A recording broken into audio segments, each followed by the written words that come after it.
Hello everybody, so this video is entitled FIGR Stock, ticker symbol FIGR.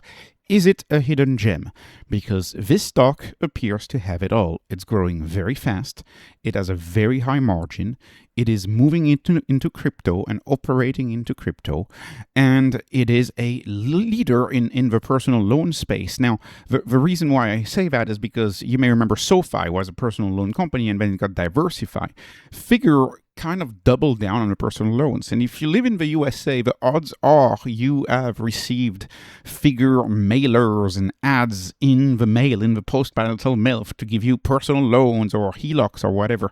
FIGR is a known lender in the US. I had heard of it for quite a long time. I had no idea that FIGR had gone public, and so this was suggested, and the video was sponsored by one of our Patreon members. So thank you to them. Thanks to them for sponsoring this video. Let's talk about FIGR technology. So the stock is down 55% since early 2026. That's pretty normal for any stock, any high growth stock in, frankly, just about any space but AI. That's pretty normal to see this crash. The stock has not done well. If you go back further out, we're down 20%, we're down 50%. Again, that's pretty normal of a performance. This type of stock, the market needs to start paying attention to them again and just look at the raw numbers. If you look at the raw numbers on this, it's tough to not get excited. It's growing their marketplace volume, right? So their consumer loan business, these mailers they send to, I assume, everybody in the US. These mailers you get in the mail, that's 2.9 billion of volume that they did, and they grew more than 100% for that. Revenue, same, almost 100% when it comes to the revenue right here. And that's for the quarter, that's for Q1, by the way. They have nearly 600 million in circulation of a stable coin. They have a stable coin. It's one of the minor ones, but their stable coin has the unique benefit of paying a yield. And so that's actually pretty impressive that they were able to get 600 million of people buying that stable coin. Adjusted EBITDA is almost growing at a 200% pace. It's up 200% year over year from Q1 25 to Q1 26. And perhaps what gets me the most excited about this company is the EBITDA margin. The EBITDA margin is 50%. That is significantly more margin than Pagaya or Upstart, for example.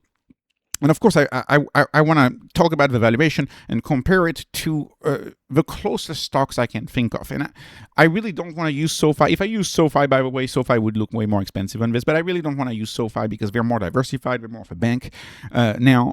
They are a bank now. But if you look at pure play lenders, and of course, Pagaya is more, AI, approval, setups type of stuff. Upstart is more auto loan, but they're nonetheless the closest peers I could find. Not exactly the same, of course, but somewhat of a peer, these two. If you look at the valuation, Pagaya a little cheaper, Upstart a little cheaper, not that much cheaper. And so of course I wouldn't make a big distinction. I wouldn't make a big deal about FIGR trading at a 0.18. But to me, FIGR wins out of the three for multiple reasons. One is the EBITDA margin is stunning at 50%. And as you know, in this channel, I use EBITDA margin. To me, EBITDA margin is the best proxy for free cash flow. That's why I use it for most of my companies. And so when I calculate the rule of 40, right, I'm saying they will grow next 12 months 75%. That's very conservative, by the way, because they grew 92% just now. So I'm saying 75% growth next 12 months. I'm using their number, 50% EBITDA margin. What do I get? I get a rule of 125, right? So I get a Palantir like rule of 40, which is crazy, which is very high. And if you look at the company, it's growing at 75%, like I said. So growing the top line super fast. And I guess I'm making a joke, but I guess these mailers are paying off. I guess a lot of people are biting on the marketing. I know this. My only relationship with this company has been the mailer as I receive in the mail, and I can tell you they are heavy on the marketing. They are a marketing machine. And so you see that growth reflected in the numbers. Like I said, FIGR Connect, which is kind of like connection to other financial institutions, it's up 113%, net revenue up 92%, like I said, EBITDA margin nearly 200%, and year over year, they calculate their own rule of 40 at a rule of 140, right? The way I calculate, I get a rule of 125, but of course, they probably they're going to use more favorable numbers in there. Well, actually, that's the prior rule of 40, right? Mine is a forward rule of 42. So the rule of 40 alone is making the stock insanely interesting, if you ask me. And then they have a lot of other successes. Like, for example, they have no issue reselling their debt in the marketplace. They have a bunch of asset managers, hedge funds, insurance companies, pensions, sovereign funds even, buying their issuance of debt, right? And of course, they issue the debt and they don't keep the debt on the books. At least they try to not keep it very long on the books. They resell it into the marketplace. And they have a lot of demand for that debt.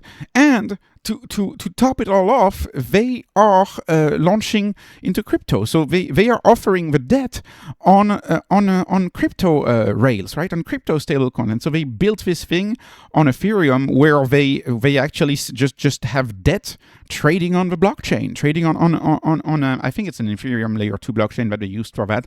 But it's a product they just launched. They got a democratized prime, and they hope to sell some of their loans into securities that trade freely on the blockchain.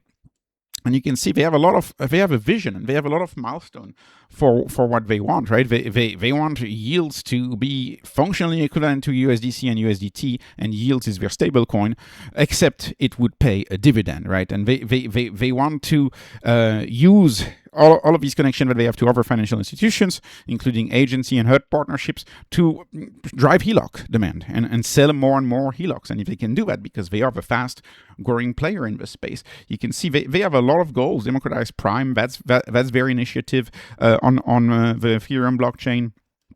And they have a lot of things. They have a wallet. They're launching a wallet for their dApps, decentralized applications. Again, very interesting. And if you look at the business right now, the opportunity, as they feel free to pause the video here, the opportunity as they put it is enormous. And you can see most of the growth, of course, is right now coming from consumer credit. That's 80 billion, but they think the tokenization of debt asset, which with their democratized prime product, they think that's going to be another 80 billion. Margining on-chain assets, I don't know how they get to that number, 570 billion. So that's just insane. Equity issuance, so I don't know what they could play in there, but they launched their open product that could help them play in this space. And again, what I find quite exciting is the stablecoins. They've created a stablecoin that pays a yield, and they capture a spread over SOFR. That's how they make money. But that stablecoin that pays a yield already exists, and it's YLDS.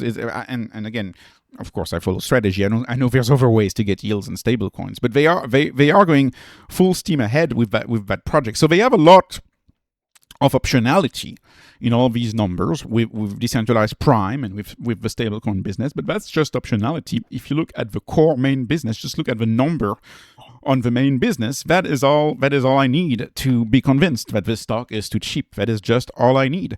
And let me conclude briefly this video so you can see everything's going in the right direction. Very little dilution. The dilution is roughly flat, but hasn't changed much. The sales are way up. The sales are 450 million to 522 million. They are profitable now. So give it another quarter, and they are going to have another year of profitability. I guess it's a few more quarters, but the Wall Street should have started to notice them. The problem is that it's a new issue. It's a new stock. It's been around for less than a year, and the market has very little risk appetite right now, except from AI, right? The main appetite the market has is AI.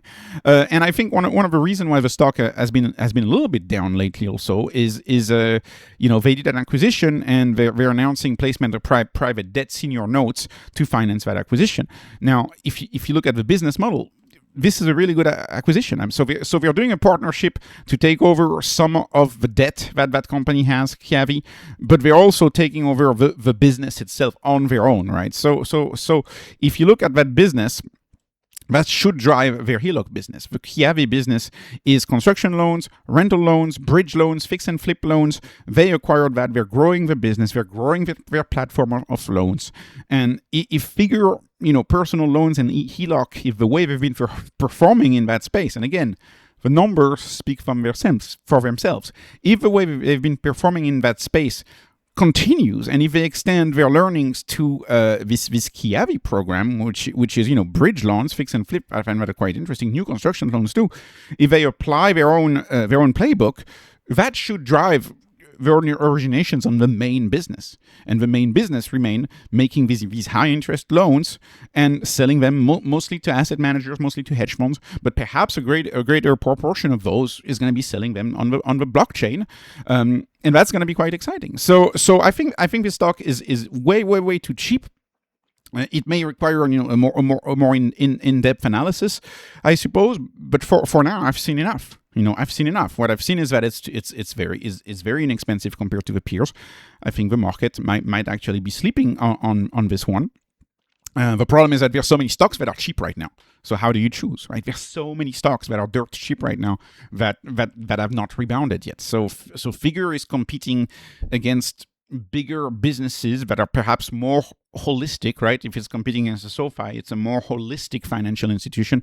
So SoFi is down also quite a lot from its January peak, right? So the problem is that so many of these stocks have depressed valuations. To me, this company is too cheap. The question is, when does the market realize that? When does the market start pricing these stocks the right way? Your guess is as good as mine. And so, I will let my Patreon community know about this. What I'm doing about this one right now. It's earned a spot on the watch list. It is on the watch list. I've added it to a spreadsheet, and we'll see. I think if the market gets spooked by something within the next, a few months, if they get spooked and there's another broad sell-off, this could be a candidate for an addition. So is it a hidden gem? I think so. But I think it's competing with a lot of other stocks that are very cheap right now. But it definitely has high growth, high margin, and is definitely cheap. So anyways, this was not investment advice. This is not financial advice. This is only entertainment. I'm hoping you're entertained. Please like, please subscribe, follow me on Patreon, follow me on X. Thank you for watching, and have a wonderful, wonderful day.